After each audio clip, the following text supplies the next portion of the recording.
오늘의 사연 시작할게요. 안녕하세요. 저는 작은 도시에서 편의점을 운영하고 있는 30대 여성이에요. 오늘 제가 겪었던 정말 말도 안 되는 가족 간의 문제를 들려드리려고 해요. 이 이야기를 하려니 아직도 속이 뒤집어지지만 제 경험을 통해 누군가 비슷한 상황에 처했을 때 조금이라도 도움이 됐으면 해서 용기를 내서 글을 써보기로 했어요. 작년 겨울 엄마가 갑자기 쓰러지셨어요. 다행히 큰 병은 아니었지만 당분간 요양이 필요하다는 의사 선생님 말씀에 집 근처 요양원에 모시려고 알아보고 있었죠. 그런데 그때 우리 큰아버지가 나타나셨어요. 아버지 형님이신데 저희 집안에서는 거의 연락이 끊긴 분이셨거든요. 갑자기 나타나셔서는 엄마가 요양원에 가면 안 된다며 집에서 돌봐야 한다고 하셨어요. 처음엔 걱정해 주시는 줄 알았죠. 그런데 알고 보니 큰아버지는 저희 집 재산에 눈독을 들이고 계셨던 거예요. 저희 부모님께서 오래전부터 운영하던 건물이 있는데 그 건물이 꽤 값어치가 나가는 곳이었거든요. 큰아버지는 엄마가 요양원에 가면 본인이 집에 머물면서 엄마를 돌봐드릴 수 있다면서 자연스럽게 집안일에 개입하기 시작하셨어요.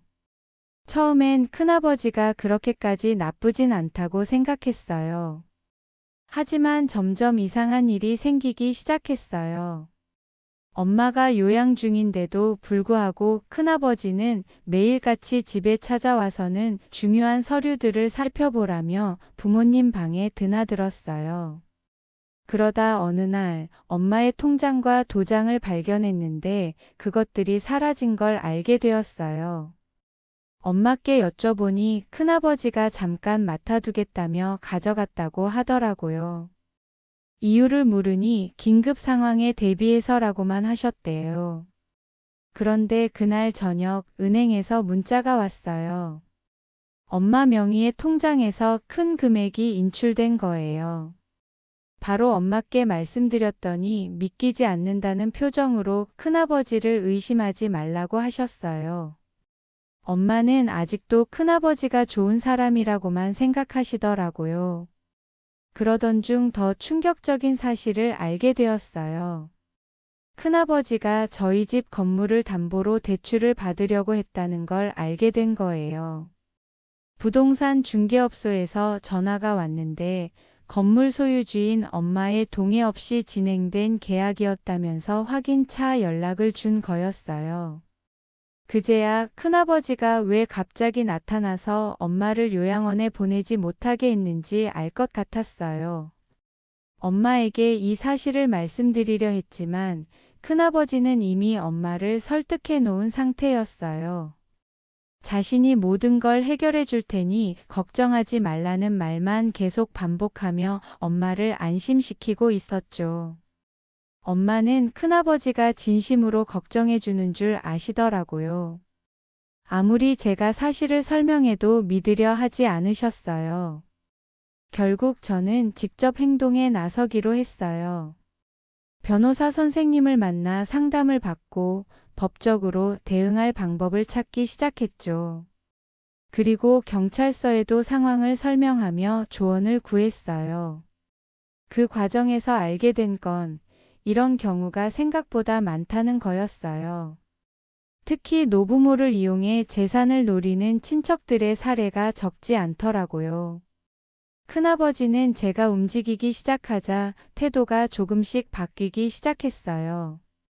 처음엔 여전히 당당하게 나오다가도 제가 법적 대응을 준비한다는 걸 알게 되자 조금씩 불안해하는 모습을 보이기 시작했죠.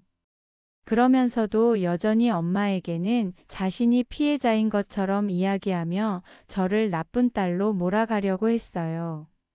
엄마는 그런 상황에서 혼란스러워 하셨어요. 한편으로는 제가 걱정돼서 그러는 거라고 이해해 주실 때도 있었지만 또 한편으로는 큰아버지 말을 더 신뢰하시는 것 같았어요. 결국 저는 엄마와 단둘이 진솔한 대화를 나누기로 결심했어요.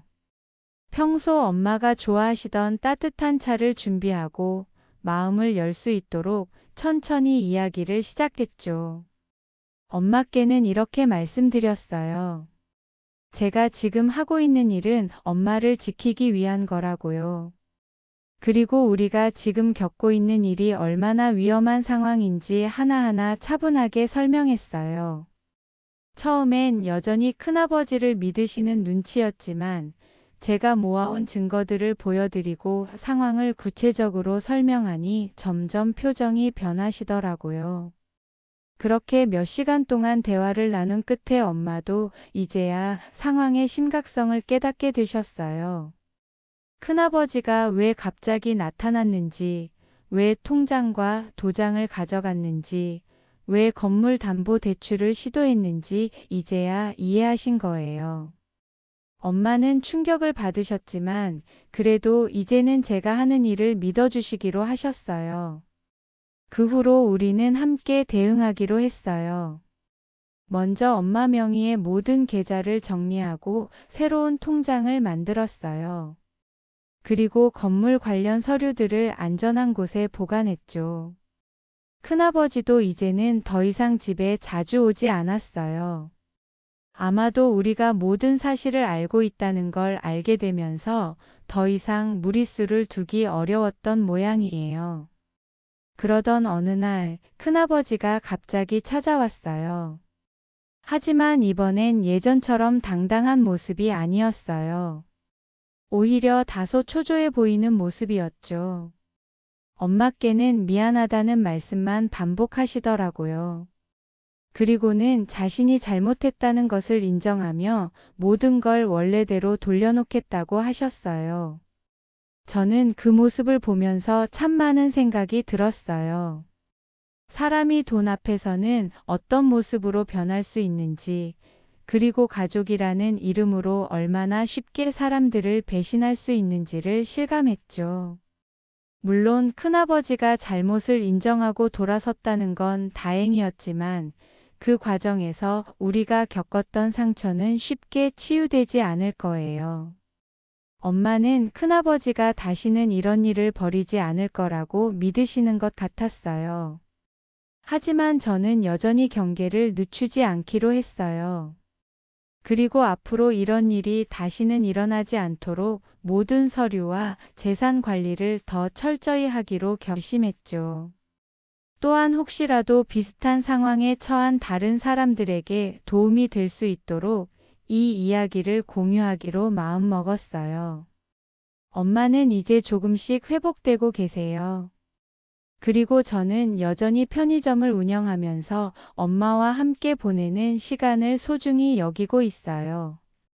이 사건을 통해 우리가 얼마나 서로를 소중히 여겨야 하는지, 그리고 가족이라는 이름만으로 모든 걸 믿어서는 안 된다는 걸 깨달았어요. 앞으로는 더 조심스럽고 현명하게 살아가야겠다는 생각이 들어요. 오늘의 사연은 여기까지입니다. 사연이 마음에 드셨다면 구독과 좋아요, 그리고 알림 설정까지 부탁드려요. 다음에 더 좋은 사연으로 찾아올게요.